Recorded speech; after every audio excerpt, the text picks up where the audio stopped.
शापित सम्राट की रहस्यमयी गाथा, भाग 6, अंतिम प्रायश्चित, भाग 33, आत्माओं का आक्रमण। महल की दीवारों पर खून से लिखे शब्द, हम लौट आए हैं, पूरे राज्य में भय का कारण बन गए। सैनिक और मंत्री भी इस रहस्यमयी घटना से कांप उठे थे।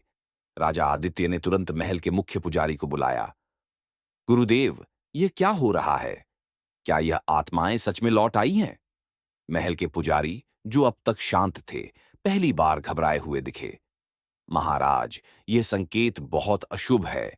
इसका अर्थ है कि वे आत्माएं, जिन्हें आपने अतीत में रोका था, वे इस समय रेखा में भी प्रवेश कर चुकी हैं। अब वे केवल बदला लेने नहीं आई हैं, वे इस राज्य को अपने अधीन करना चाहती हैं। ये सुनते ही महल में सन्नाटा छा गया। अब यह केवल एक राजा की लड़ाई नहीं थी, यह पूरे राज्य का अस्तित्व बचाने की लड़ाई थी। भाग 34, रहस्यमयी संकेत। उसी रात जब राजा आदित्य अपनी बालकनी से राज्य को निहार रहा था, तभी अचानक एक ठंडी हवा चली। उसके कानों में एक धीमी फुसफुसाहट गूंजी। समय का पहिया नहीं रुका है। तूने जो बदलने की कोशिश की थी, वह अधूरा रह गया है।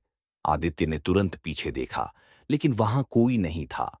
तभी उसके कमरे में रखी एक पुरानी तलवार अचानक जमीन पर गिर पड़ी। आश्चर्य की बात यह थी कि तलवार के चमकते धार पर कुछ लिखा था, पहेलियों के पीछे की सच्चाई खोजो, नहीं तो समय स्वयं तुम्हें निगल जाएगा।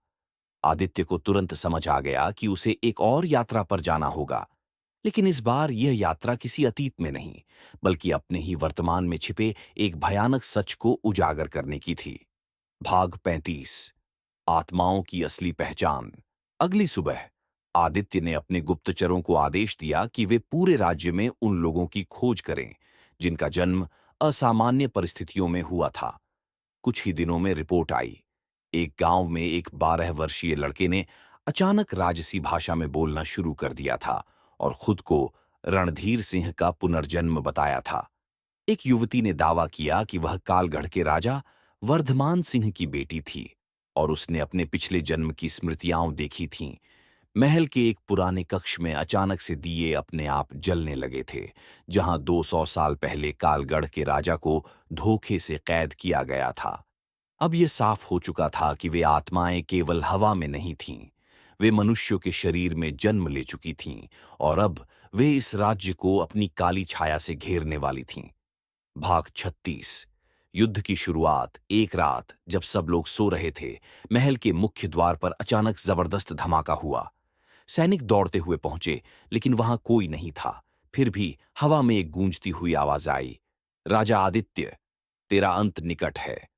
हम वही आत्माएं हैं जिन्हें तूने अपने समय युद्ध से हराने की कोशिश की थी, पर हम कभी भी समय से बाहर नहीं जा सकते। यह राज्य अब हमारा होगा। उसके बाद पूरे महल में अजीब घटनाएं होने लगीं। सैनिक अपने ही साथियों पर हमला करने लगे, जैसे कोई अदृश्य शक्ति उन्हें नियंत्रित कर रही हो। महल के पानी के कुएं का जल अचानक से रक्त की तरह लाल हो गया। मंदिरों की मूर्तियां आंसू बहाने लगीं। राजा आदित्य को समझ आ गया कि अब समय आ चुका था। यह युद्ध अब तलवारों का नहीं होगा, बल्कि आत्माओं को मुक्त करने का होगा। भाग 37, अंतिम अनुष्ठान। राजा ने अपने मुख्य पुजारी और विद्वानों को बुलाया। क्या कोई ऐसा उपाय है जिससे इन आत्माओं को सदा के लिए मुक्त किया जा सके? पुजारी ने गंभीर स्वर में कहा। महाराज, एक ही उपाय है, महाकाल यज्ञ। यह एक ऐसा अनुष्ठान है जिसमें पुनर्जन्म लेने वाली आत्माओं को उनके शाश्वत लोक में भेजा जा सकता है। लेकिन इस यज्ञ की एक बड़ी शर्त है। क्या? इस यज्ञ को पूरा करने के लिए एक राजवंशी को अपने जीवन का बलिदान देना होगा। महल में गहरी शांति छा गई। अब सवाल यह था, क्या राजा आदित्य इस बलिदान के लिए तैयार था? भाग 38, अंतिम निर्णय। राजा ने कुछ पल सोचा और फिर दृढ़ता से कहा, अगर मेरा बलिदान इस राज्य को बचा सकता है, तो मैं तैयार हूं। महल में सभी लोग रो पड़े, लेकिन आदित्य अडिग था। महाकाल यज्ञ शुरू किया गया। जैसे ही मंत्रोच्चारण शुरू हुआ, पूरी धरती कांप उठी। वायु वेग से चलने लगी। अचानक वे सभी आत्माएं जिन्होंने पुनर्जन्म लिया था, यज्ञ स्थल पर आकर चिल्लाने लगीं, नहीं, हमें वापस मत भेजो, हम इस दुनिया में रहना चाहते हैं। लेकिन यज्ञ की अग्नि प्रचंड हो चुकी थी। आदित्य ने बिना डरे यज्ञ की लौ में प्रवेश कर लिया और एक तेज विस्फोट हुआ। पूरा राज्य रोशनी से भर उठा। एक पल बाद जब धुआं छौंटा तो आत्माएं गायब हो चुकी थीं और राजा आदित्य अब वहां नहीं था। भाग 39। शाप का अंत या एक नई शुरुआत। महल में सभी लोग राजा आदित्य के बलिदान पर रो रहे थे, लेकिन तभी मंदिर की घंटियां अपने आप बजने लगीं। आकाश में एक दिव्य आकृति प्रकट हुई। ये राजा आदित्य की आत्मा थी। उसने मुस्कुराते हुए कहा, मैं अब समय से परे जा चुका हूं। ये राज्य अब मुक्त है। लेकिन याद रखना, समय कभी भी पूरी तरह स्थिर नहीं होता।